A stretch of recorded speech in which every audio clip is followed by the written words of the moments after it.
Qozog'istonimizning ot qozongan artisti, eng suyukli mening lishni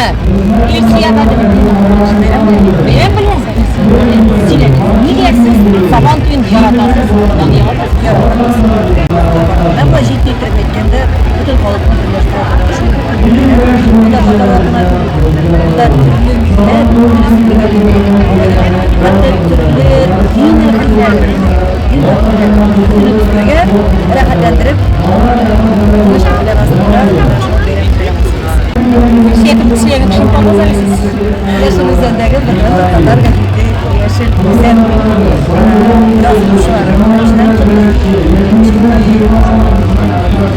da